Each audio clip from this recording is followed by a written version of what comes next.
அப்போஸ்தல நடபடிகள் 16ஆம் அதிகாரம் 22 நான் வாசிக்கிறேன். அப்போஸ்தல நடபடிகள் 16:22. அப்பொழுது ஜனங்கள் கூட்டம் கூடி அவர்களுக்கு விரோதமாய் எழும்பினார்கள்.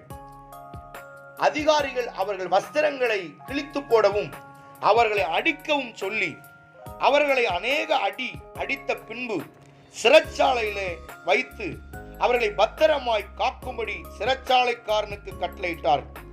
அவன் இப்படிப்பட்ட கட்டளைகளை பெற்ற அவர்களை உட்காவலரையிலே அடைத்து அவர்கள் கால்களை தொழுமரத்திலே மாட்டி வைத்தான்.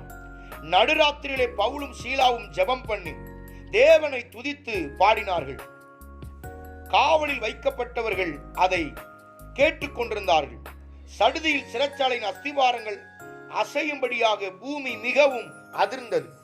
உடனே கதவுகள் எல்லாம் திறவுண்டு எல்லாருடைய கட்டுகளும் கலண்டு போயிற்று.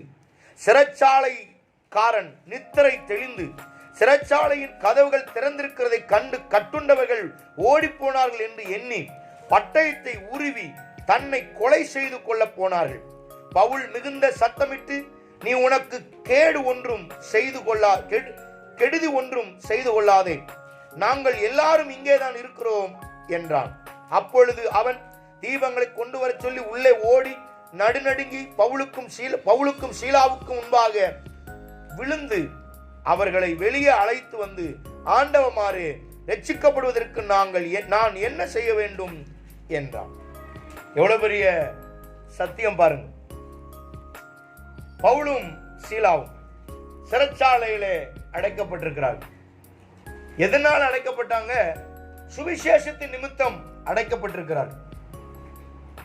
சுவிசேஷத்தின் நிமித்தம் அடைக்கப்பட்டிருக்கிறார்கள். சத்தியத்தை அறிவித்ததினாலே, கர்த்தருக்காக நின்றதினாலே, தேவனுக்காக நின்றதினாலே அவர்கள் அடைக்கப்பட்டார்கள். தொழுமரத்தில் நீங்க அதுக்கு முன்னாடி வாசிக்கும் போது, அதே அதிகாரத்தில் நீங்க முதல்ல நான் 22 படிக்கும் போது அநேக அடிகளை அடித்தார்களாம். அநேக அடி அடிச்சு அந்த பவுலையும் சீலாவையும் அடிச்சு கொண்டு போய் சிறைச்சாலையில கொண்டு போய் தொழுமரத்திலே கட்டி வைத்தார்களாம். பிரியமானவர்களே, நம்முடைய ஜீவியத்தில் என்றைக்காவது நம்மளை அப்படி அடிச்சிருக்காங்களா? நம்மளை தொழுமரத்துல கட்டியிருக்காங்களா? ஊழியத்தின் நிமித்தமா, சுவிசேஷத்தின் நிமித்தமா? இன்னைக்கு நான் சொல்றது, தேவனுக்காக பக்தி வைராக்கியமா இருக்கிற விசுவாசிகள் தேவை. சபையில தேவை, குடும்பத்துல தேவை, தேசத்துல தேவை, பட்டணத்துல தேவை, நம்முடைய ஊழியத்துல, நம்முடைய குடும்பத்துல மிக அவசியமாய் தேவை. கர்த்தருக்காக பக்தி வைராக்கியமா இருக்கணும். கர்த்தருக்காக பக்தி வைராக்கியமா நிக்கிற விசுவாசிகள் நமக்கு தேவை. பிரியமானவர்களே, தேவ சமூகத்துல பக்தி வைராக்கியமா நிக்கிற விசுவாசிகள் தேவை. நீங்க எப்படி பக்தி வைராக்கியமா இருக்கிறீங்க? சொந்த பந்தத்துக்காக, காசு பணத்துக்காக, சுகம் ஆசை இஷ்டைகளுக்காக அல்லது பொருளாதார நன்மைகளுக்காக, இவன் நான் போன 10 தருவான் 20 தருவான் என்று ஆசாபாசங்களுக்காக, தன் வசதி வாய்ப்புகளுக்காக தேவனை மறுதலிக்கிற விசுவாசிகளாய் இருக்கிறீர்களா? கர்த்தரை பற்றி கொள்கிற, அவருக்காக பக்தி வைராக்கியமா இருக்கிற விசுவாசிகள் சபையில தேவை. சபையில எல்லா சபைகளையும் பிரச்சனைக்குரிய ஆட்களும் உண்டு, சமாதானத்துக்குரிய ஆட்களும் உண்டு. நல்லவங்களும் இருப்பாங்க, கெட்டவங்களும் இருப்பாங்க. சபையில எல்லா சபைகளையும் ஆதி அப்போஸ்தலர் காலத்துல ஊழியக்காரர்களுக்குள்ளேயே சண்டை வந்துதான். நீங்க 15ஆம் அதிகாரம் படிச்சு பாத்தீங்கன்னா, கடைசி 4 வசனங்களை பார்த்தீங்கன்னா, பர்னபாவுக்கும் பவுலுக்கும் வாக்குவாதம் வருது. மார்க்கோ கூப்பிடலாமா வேண்டாமா, அவனை கூப்பிடலாமா, இவனை பவுல் சொல்றாரு அவனை கூப்பிடாத, அவன் அன்னைக்கு விட்டுட்டு ஓடிட்டான், அவனா வேண்டாம், அவன் வந்தா நான் வரமாட்டேன் அப்படின்னு அப்போஸ்தலனாகிய பவுலே சண்டை போடுறாரு. உலகத்துல பவுலே சண்டை போட்டுருக்காருன்னா நீ சண்டை வராம இருக்குமா? அவன் வந்தா நான் கோயிலுக்கு வர மாட்டேன், இவன் வந்தா நான் கோயிலுக்கு வர மாட்டேன். யாருக்கு சண்டை வந்துச்சான்? 14 நிருபத்தை எழுதின அப்போஸ்தலனாகிய பவுலுக்கும் ஆறுதலின் மகன் அர்த்தம் கொள்ளும் பேர் பெற்ற பர்னபாவுக்கும் சண்டை வந்துச்சான். பர்னபா, நீ மார்க்கோ கூப்பிட்டா நான் உன் கூட வரமாட்டேன் அப்படின்னு சண்டை. நீ அவனை கூப்பிட்டு போன நான் வரமாட்டேன். கடைசியில என்ன ஆச்சு? பர்னபா மார்க்க கூட்டு போயிட்டாரு, பவுலு சீலாவை கூட்டிட்டு போயிட்டாரு. தனித்தனியா 2 பேரும் பிரிஞ்சுட்டாங்க ஊழியத்துல. அப்போ அன்னைக்கே அவ்வளவு கஷ்டங்கள், அவ்வளவு பிரச்சனை வந்துருச்சுன்னா, இன்னைக்கும் அந்த சண்டைகள், உபத்திரவங்கள், பிரச்சனைகள் ஊழியத்திலையும், ஊழியக்காரர்களையும், குடும்பங்களையும், சபையிலையும் வரும். ஆனா நாம் பக்தி வைராக்கியமா இருக்கமான்னு ரொம்ப பார்க்கணும். ஆனா ஒன்னே ஒண்ணு என்னன்னா, அவங்க மனஸ்தாபப்பட்டாலும் கர்த்தருக்காக நின்னுட்டாங்க, ஆண்டவருக்காக பக்தி வைராக்கியம் நின்னுட்டாங்க. நீ ஊழியம் செய், ஊழியத்தை விட்டு போயிடாத. நான் ஊழியம் செய்யறேன், நான் ஊழியத்தை விட்டு போக மாட்டேன். 2 பேரும் ஊழியத்துல வைராக்கியமா இருந்தாங்க, கர்த்தருக்காக வைராக்கியமா இருந்தாங்க. தேவனை விடல, எச்சிப்பா விடல, அபிஷேகத்தை விடல. ஆண்டவரை ஏற்றுக்கிட்டேன், அவரை சொந்த ரட்சகரா ஏத்துக்கிட்டேன். ஆனா அதனால நான் ஒருபோதும் அவரை விட்டு விலக மாட்டேன். ஆண்டவருடைய சுவிசேஷத்தை அறிவிச்சாங்களாம். அறிவிச்சதுனால ஜனங்கள் எல்லாரும் பார்த்தாங்க, இவங்க நூதனமான உபதேசத்தை பிரசங்கம் பண்றாங்க, என்னென்னமோ சொல்றான், இவங்களை எப்படியாவது நம்ம அடிக்கணும், ஜெயில போடணும்னு பவுலையும் சீலாவையும் அடிச்சாங்களாம். இன்னைக்கு அடி வாங்குறதுக்கு ஆயத்தமா இருக்கீங்களா விசுவாசிகள்? தேவனுக்காக அடி வாங்க ஆயத்தமா இருக்கீங்களா? ஊர்ல தெருவுல போய் நம்ம சொல்றோம், என்னடா இப்படி சாமி கும்பிடுறீங்க, இயேசுவை தேடுங்கன்னு சொல்றோம். 4 பேர் நம்மளை அடிச்சா ஏத்துக்கிறதுக்கு ஆயத்தமா இருக்கிறோமா? ஏன்னா கொன்று போட்டாலும் கர்த்தருக்காக நிப்பேன்னு பக்தி வைராக்கியம் நமக்கு இருக்கா? அந்த வைராக்கியம் நமக்கு வேணும். ஆண்டவருக்காக பக்தி வைராக்கியமா நிற்கிற ஆட்கள் வேணும். பிரியமானவர்களே, நேற்று அடக்காராதனைக்கு வந்த நாம் எதை வச்சு வந்தோம்? ஊரெல்லாம் என்னவா சொல்லிடுவாங்கன்னு பயந்தா வந்தோம்? இல்ல, பக்தி வைராக்கியம், ஆண்டவருக்காக நிக்கணும். அந்த வைராக்கியம் நமக்கு, இந்த வைராக்கியம் தொடரணும். இந்த வைராக்கியம் நமக்கு தேவை. ஊர்ல எவன் என்ன சொன்னானே, எனமும் ஜனமும் நம்மளை வெறுத்தாலும் ஒதுக்கினாலும் கர்த்தருக்காக நிப்பேன்ற பக்தி வைராக்கியம் நமக்கு வேணும். தோமா சொல்றான், என்னை கொன்று போட்டாலும் உங்களை பின்பற்றி வருவேன்னு சொல்றான். பேதுரு சொல்றான், காவலிலும் சாவிலும் பின்பற்றி ஒரு ஆயத்தமா இருக்கிறேன்னு சொல்றான். இப்படி ஆயத்தம் இல்ல, செத்தாலும் கர்த்தருக்காக நிப்பேன்ற ஆயத்தம் இல்ல, ஆண்டவருக்காக என் உயிரே போனாலும் நிப்பேன்ற ஆயத்தம் இல்ல, பக்தி வைராக்கியம் உள்ள தேவ பிள்ளைகளை தான் கர்த்தர் தேடுறார். பணத்துக்கும் ஆசைப்பட்டு உள்ள ஆட்களை தேடல. உலகத்துக்கு ஒரு கை, கர்த்தருக்கு ஒரு கை வைக்கிற ஆளை தேடல. ஆத்துல ஒண்ணு சேத்துல ஒண்ணு நிக்கிற ஆளை கர்த்தர் விரும்பல. தேவன் விரும்புகிற ஆள் அவருக்காக பக்தி வைராக்கியமா செத்தாலும் நிப்பேன்னு நிக்கிற ஆட்கள் தேவை. எஸ்தர் சொன்னா, நான் செத்தாலும் சாகுறேன், ராஜாவிட்ட போய் நான் பேசுறேனால அந்த பக்தி வைராக்கியம் நமக்கு தேவை. சாத்ராக் மேஷாக் ஆபேத்நேகோ சொன்னா, என்னை கொன்று போட்டாலும், என் கொண்டு போய் என்னை அக்கினியில போட்டாலும் கர்த்தர் ஆராதிக்கிறத தவிர வேற யாரையும் ஆராதிக்க மாட்டேன்னு பக்தி வைராக்கியம். அந்த பக்தி வைராக்கியம் உங்களுக்கும் எனக்கும் தேவை. தானியேல் சொன்னா, ராஜாவுடைய கட்டளை போட்டிருக்காரு, கொன்றுவார்னு தெரிஞ்சும் மறுபடியும் போய் மேல் மாடியில போய் எருசலேமுக்கு நேராக பலகணிகளை திறந்து முழங்காலிட்டு ஜெபிச்சான அந்த பக்தி வைராக்கியம் தேவை. உங்களுக்கும் எனக்கும் பக்தி வைராக்கியம். சும்மா ஏடாதான்னு வாழாதீங்க, சும்மா ஏதோ வாழ்றன்னு வாழாதீங்க. கிறிஸ்தவ ஜீவியம்னா சும்மா கிடையாது. பஞ்சிமத்தில படுக்கிற கிறிஸ்தவனும் கிடையாது. கிறிஸ்தவ அனுபவம் பஞ்சிமத்தில படுத்து உருள்றதல்ல. கிறிஸ்தவ ஜீவியம் முள்ளில படுத்திருக்கிற மாதிரி எங்கேயும் திட்டு விடும், எங்கேயும் ஏச்சு விடும், எங்கேயும் பரிசுத்தம், எந்த இடத்துல போனாலும் கர்த்தருக்காக நிற்கிற ஒரு பக்தி வைராக்கியம் நமக்கு வேணும். ஊர்ல திருவிழாவா, 2 நாள் ஊருக்கு கூட போயிருங்க, 2 நாள் ஆலயத்துல வந்து நில்லுங்க. எப்ப நீ ஊர் சாட்டி ஊர்ல அத்தனை கோயில் கும்பாபிஷேகம் நடத்தினாலும் நான் என் தேவனுடைய பக்தி வைராக்கியத்தை விட்டு விடமாட்டேன், கர்த்தருக்காக நிற்பேன்ற ஒரு பக்தி வைராக்கியம் நமக்கு தேவை. ஊர்ல கொட்டடிச்சு முளைப்பாரி எடுத்து தீச்சட்டி எடுத்துட்டு ரோட்ல போனா உங்களுக்கு எனக்கு என்ன தெரியுமா? நீங்க அவன் என்ன செஞ்சாலும் அவனுக்கு அடிபணிஞ்சு எல்லா பணத்தையும் கொடுத்து அவனை என்கரேஜ் பண்றது அல்ல. நீ என்ன செஞ்சாலும் சரி, எனக்கு ஒரு புகலிடம், எனக்கு ஒரு தாய் வீடு, எனக்கு ஒரு சபை இருக்கிறது, நீ என்னமோ ஆடிட்டு போ, நான் ஆலயத்துல குளிர்ல போய் கூட உட்கார்ந்து இருப்பேனே தவிர அவன் விக்கிரத்துக்கு முன்னால நிக்க மாட்டேன். ஆடலும் பாடலும் சத்தத்தை கூட நான் கேட்க மாட்டேன். தேவ சமூகத்தில் நிற்பேன்னு வருகிற விசுவாசி தான் பக்தி வைராக்கியமான விசுவாசி. யார் பக்தி வைராக்கியம்? பக்தி வைராக்கியம் சும்மா இருக்கிறதா? 10 பிள்ளை செத்து நின்னா பாருங்க யோபு. பக்தி வைராக்கியமான ஆளு.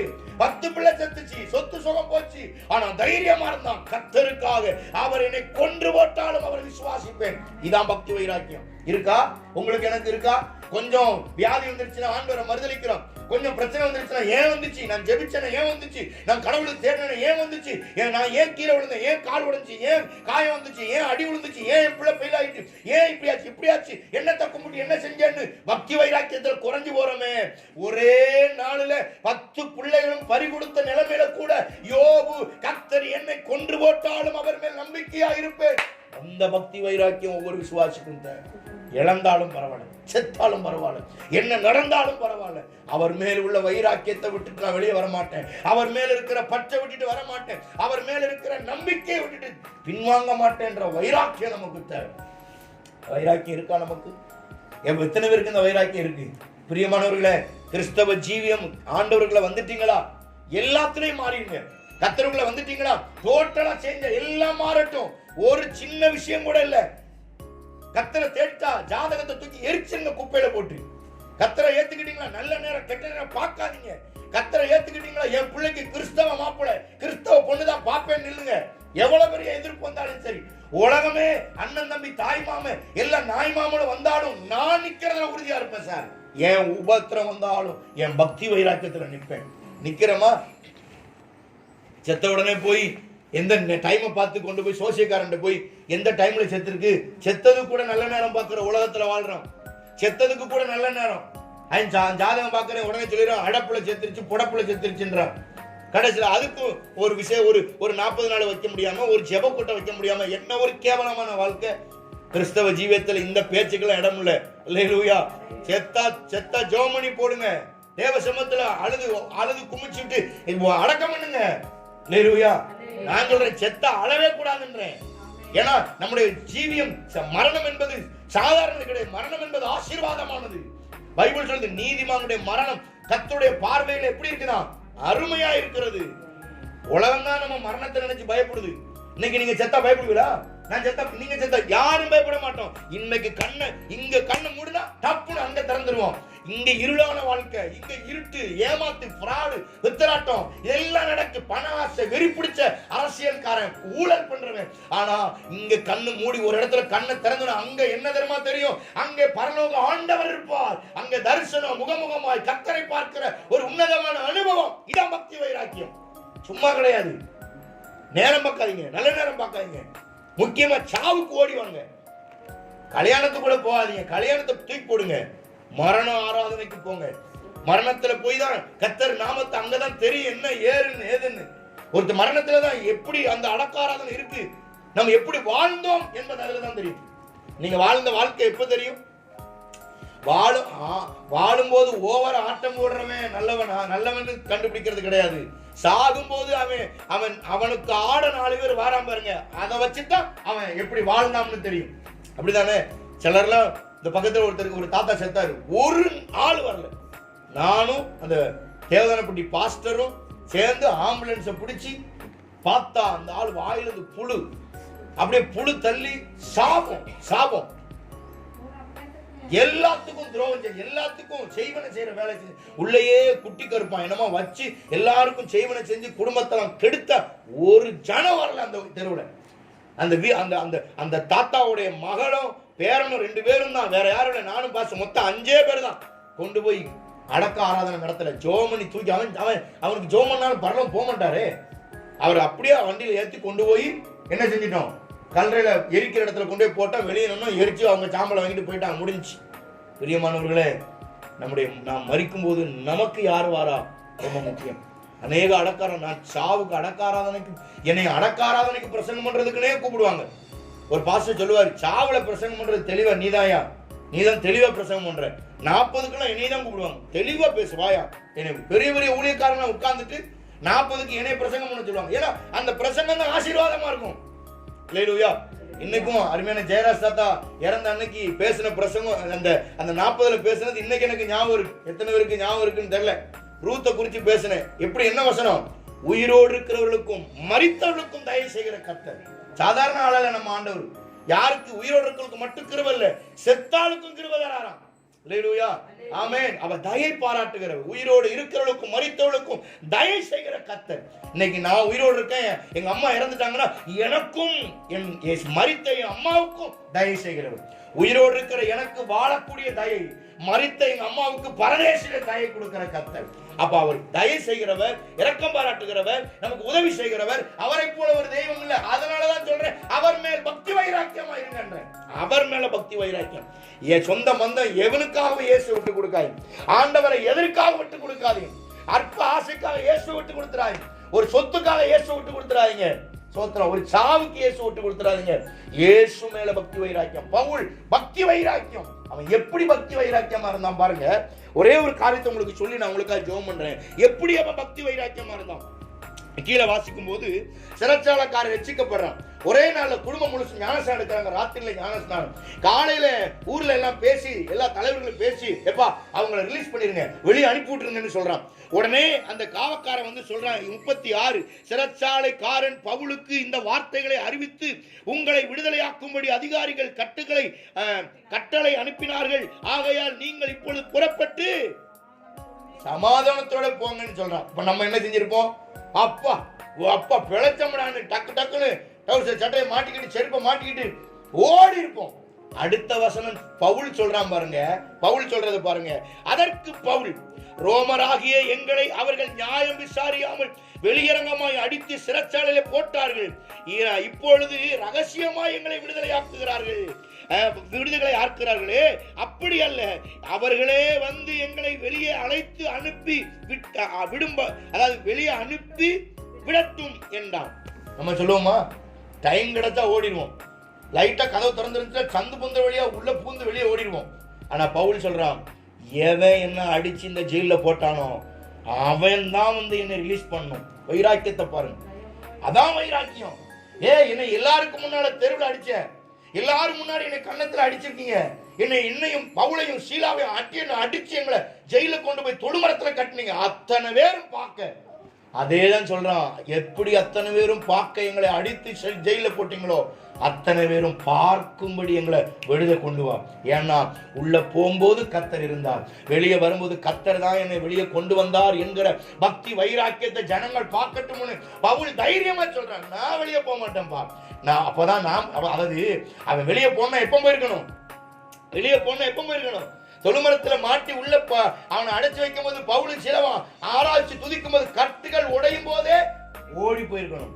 நான் நிக்கிறேன் அப்படின்னா என் தேவன் எவ்வளவு பெரியவர் என்பதை நீ அல்ல, இந்த தேசம் அறியும்படி அநேகர் பார்த்து இப்படி ஒரு தேவ மனுஷன் இருந்தான், அடிச்சு கொண்டு போய் தொழுமரத்துல கட்டினாங்க, ரத்தம் வர வர அடிச்சாங்க, அதே நபர் வாயில வெளியே போன்னு சொல்ற அளவுக்கு கர்த்தர் அற்புதங்களை செய்தார். இவனுக்குள்ளே பவுலுக்குள்ளேயும் சீலாக்குள்ளேயும் இருக்கிற தேவன், பவுலும் சீலாவும் ஆராதிக்கிற கர்த்தர் ஜீவன் உள்ளவர் என்று ஜனங்கள் அறியும்படி என்னை வெளியே கொண்டு விடு. இதான் பக்தி வைராக்கியம்.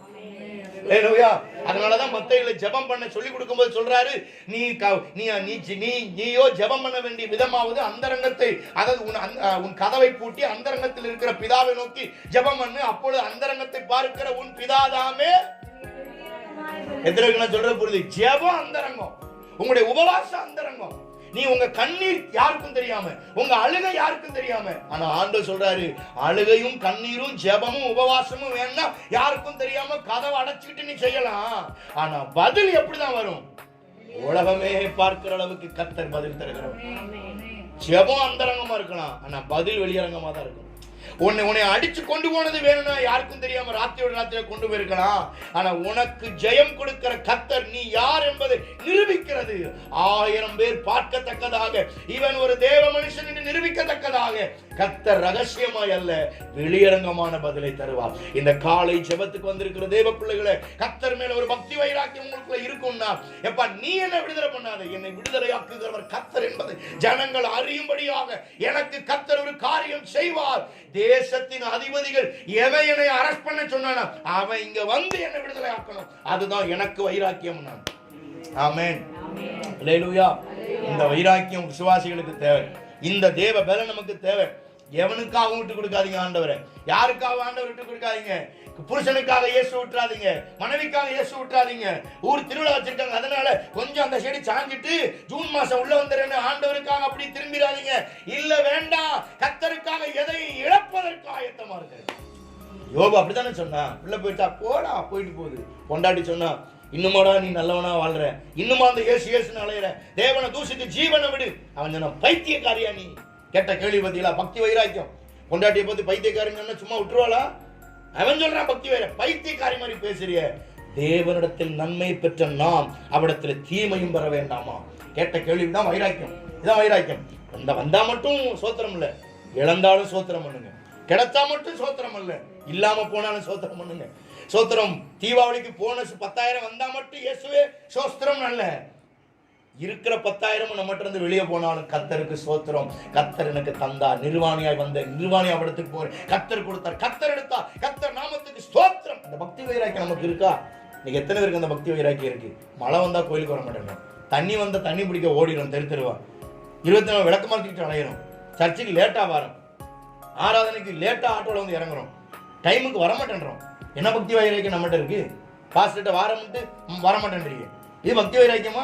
பக்தி வைராக்கியம்னா நான் சொல்லுவேன், காலு 2 வெட்டி தொங்கிட்டு இருந்தாலும் இழுத்துக்கிட்டு சர்ச்சுக்கு வந்துரு, வைராக்கியம். ஞாயிற்றுக்கிழமை எனக்கு தெரியும் பாச எம் ராஜேந்திரன் லேவியர் முகாம் வைப்பாரு, திருநெல்வேலியில் இறந்து போனார். அவர் சொல்றாரு, சாகர வர ஒரு ஞாயிற்றுக்கிழமை கூட சர்ச்சுக்கு போகாம இருந்தது இல்லையா, சாகும் வர ஆஸ்பத்திரியில் கிடந்தாராம், ஐசியூவில். அப்படியே தூக்கிட்டு போயிருங்கன்ட்டாராம். அந்த சிலிண்டர் எல்லாத்தையும் தூக்கிட்டே போய் சர்ச்சில் வச்சாங்களாம். பக்தி வைராக்கியம். நான் சாகுற வர ஒரு ஆராதனை கூட மிஸ் பண்ண மாட்டேன் அப்படின்ற வைராக்கியம். அல்லேலூயா. நானும் ரட்சிக்கப்பட்டிருக்கிறேன். 23 வருஷம் ஆச்சு ஊழியத்துக்கு வந்து. 23 வருஷத்துல 3 ஞாயிற்றுக்கிழமை தான் நான் மிஸ் பண்ணியிருக்கேன். 23 வருஷத்துல போதுமா? 23 வருஷத்துல 3 ஞாயிற்றுக்கிழமை தான். ஆனா 3 ஞாயிற்றுக்கிழமையும் ட்ரெயின்ல போயிட்டு இருந்ததுனால இல்ல.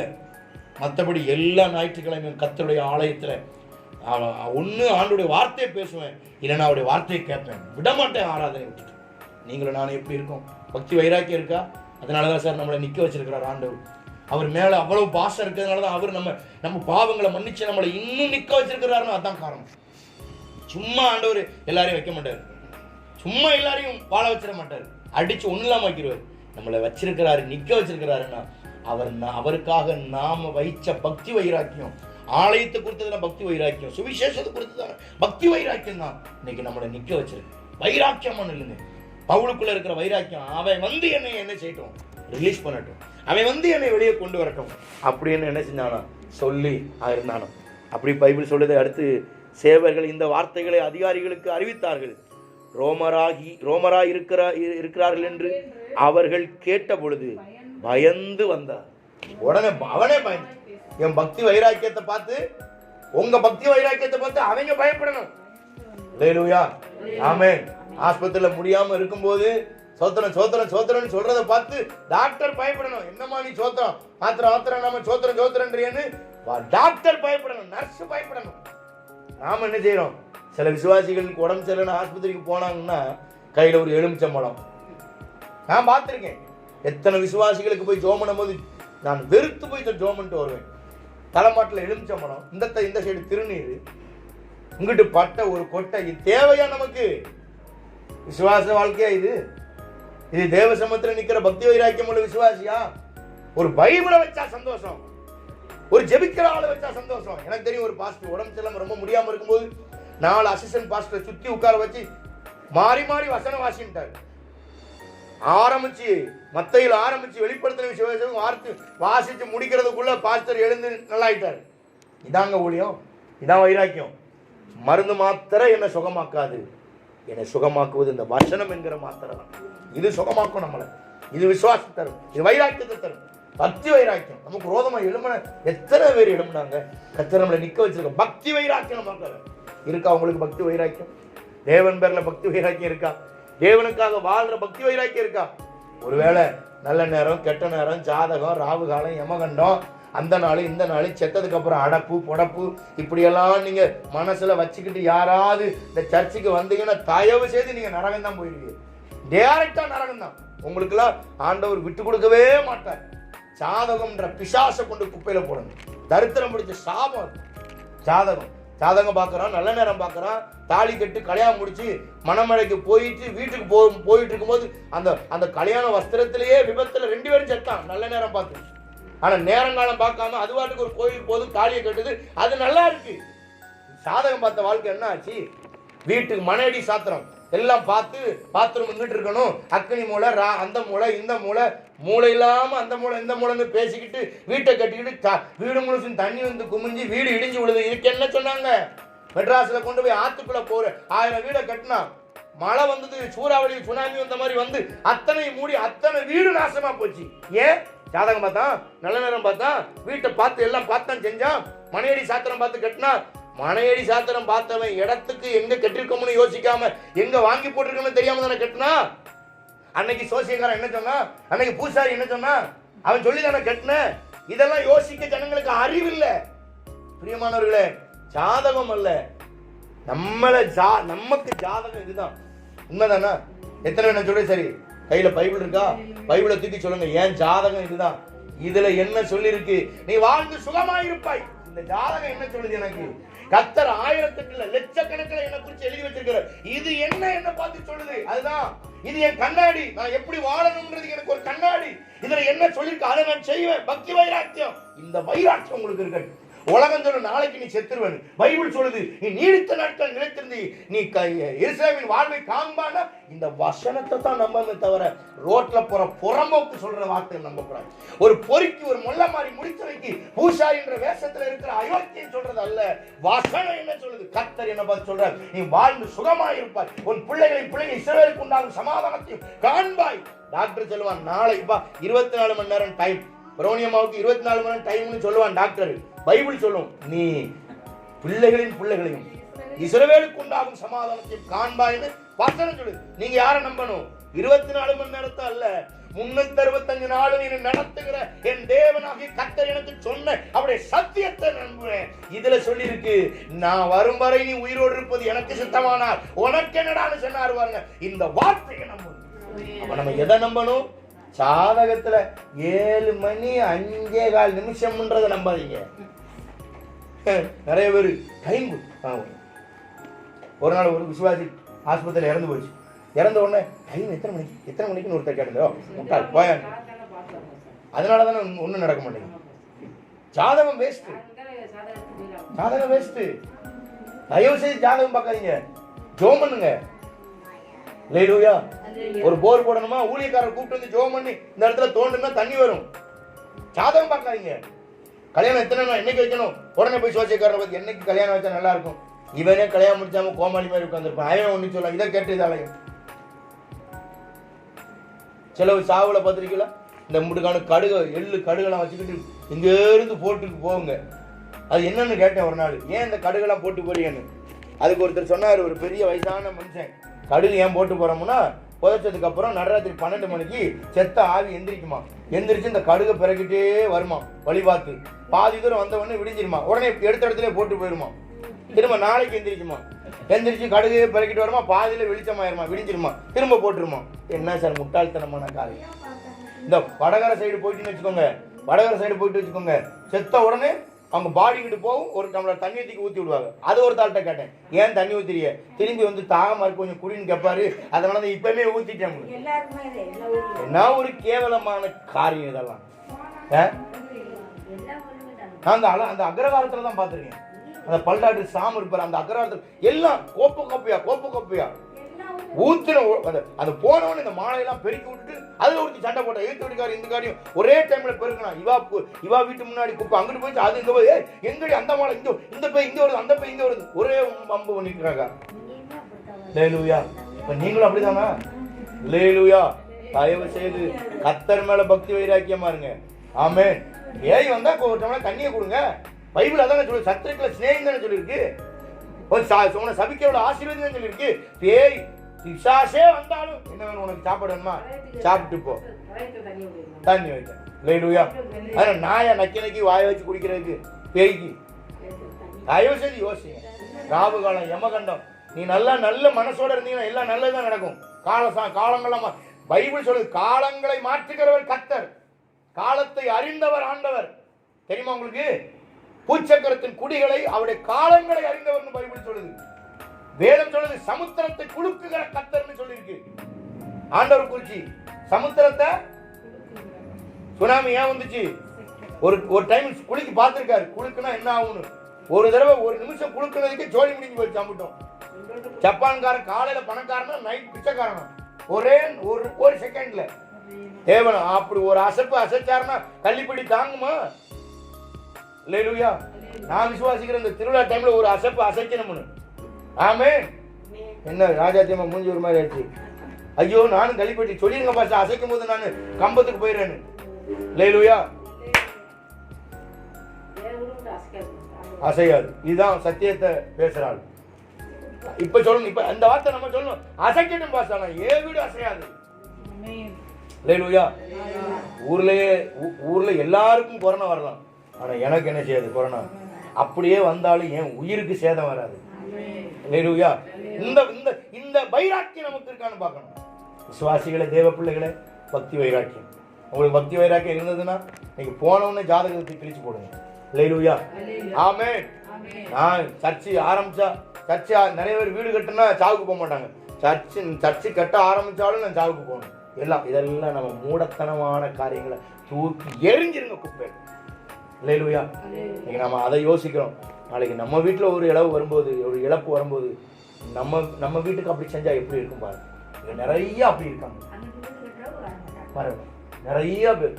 தயவு செய்து இந்த மாதிரி காரியங்களை நம்ம விட்டுட்டு கர்த்தருக்காக பக்தி வைராக்கியமா நிற்போம். எதுல பக்தி வைராக்கியம் காட்டணும்? சோத்துலையும் குழம்புலையும் கிடையாது. நான் வெள்ளைச்சேலை கட்டிடுவேன், நான் பக்தி வைராக்கியம். நீ வெள்ளைச்சேலை கட்டு, சிவப்பு கலர் கருப்பு கலர் கூட கட்டு, அது பக்தி வைராக்கியம் கிடையாது. எது பக்தி வைராக்கியம்? இந்த வசனத்துக்கு நிக்கிறோம் பாருங்க, பக்தி வைராக்கியம். அதுதான் பக்தி வைராக்கியம். கம்மலெல்லாம் கழட்டிட்டேன், அப்படியே முழுக்குன்னு இருக்கேன். நீ முழுக்குன்னு முழுகாம நமக்கு என்ன செய்ய முடியும்? நான் சொல்ல உங்களுக்கு விளங்குது? உங்களுக்கு கர்த்தருக்காக வைராக்கியம் எப்படி நிக்கணுமா? சுவிசேஷத்துக்காக பைபிள்ல சொல்லப்பட்ட வார்த்தை என்ன வந்தாலும் நிற்பேன் சார். என்னை கொன்று போட்டாலும், எஸ்தர் சொல்றேன் என்னை கொன்று போட்டாலும், யோபு சொல்றேன் செத்தாலும் சாக, எஸ்தர் சொல்றான் நான் செத்துட்டாலும் பரவாயில்ல சார், ராஜாட்ட போறேன். யோபு சொல்றான் என் தோல் முதானவைகள் அழுகி போனாலும் அவரை நம்புவேன். இது நமக்கு வரணும். தோமா சொல்றான் செத்தாலும் பரவாயில்ல, இயேசுவை பின்பற்றுவேன். பேதுரு சொல்றான் லூக்கா 22:31 நான் காவலிலும் சாவிலுமே பின்பற்றுவர் ஆயத்தமா இருக்கேன். இப்படி இருக்கா நமக்கு? பவுல் சொல்றான் எவன் அடிச்சானா அவனே வந்து என்னை கூட்டு போய் சொல்லுப்பா. இதான் வைராக்கியம். இன்னைக்கு அந்த பக்தி வைராக்கியத்தை ஆண்டவர்கிட்ட கேட்டு பெற்றுக்கொள்ளுவோம். நிச்சயமாக கர்த்தர் நம்மை ஆசீர்வதிப்பார். ஜெபம் பண்ணுவோம். நம்ம எல்லாரும் கண்ண மூடி. ஓ ஹalleluya. ஜெபம் பண்ணுவோம். எல்லாரும் கண்ண மூடி. ஸ்தோத்திரம் கர்த்தாவே. ஒரு பக்தி வைராக்கியம் நமக்குள்ள வரட்டும். உலகத்தானுக்கு இருக்கிற வைராக்கியம் நமக்கு இல்லையே. உலகத்தை அவன் சாமிக்கு அவன் எவ்வளவு வைராக்கியமா இருக்கான் பாருங்க. ஆண்டவர் மேல நம்ம வைராக்கியமா இருக்குமா?